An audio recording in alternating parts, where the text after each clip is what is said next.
In this video, I will show you how to update Windows 11. This will be a simple and easy tutorial to follow. But before we begin, please consider leaving a like on the video and also subscribing to the channel. It really helps out a lot and is always greatly appreciated. Keeping your Windows 11 up to date is very important. Updates make sure your PC stays secure, performs smoothly, and has the latest features from Microsoft. They can also fix bugs, improve stability, and sometimes even speed up your computer. Many system problems can be solved just by running Windows Update, so it's always a good idea to check regularly. To get started, from your desktop, click the search box in the taskbar and type Settings.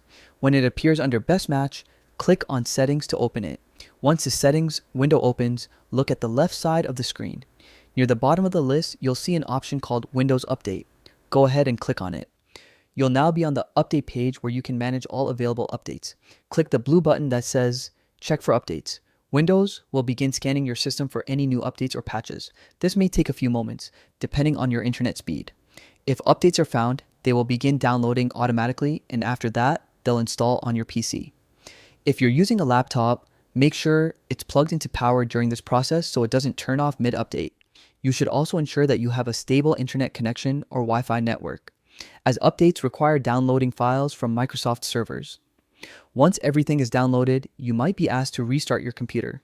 Simply click Restart Now to complete the installation. During the restart, your system might take a few extra minutes to apply the updates. Don't turn off your computer during this stage, just let it finish.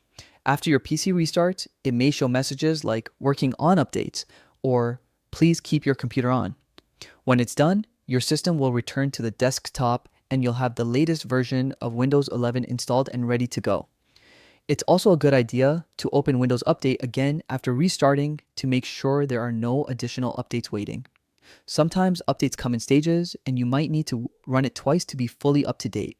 So that is how to update Windows 11. Keeping your system updated helps ensure the best performance and security for your PC. I hope this quick tutorial helped you out today. And if it did, please take a moment to leave a like below the video and subscribe to the channel for more helpful Windows 11 tips and tutorials. Thanks for watching, and I'll see you in the next one.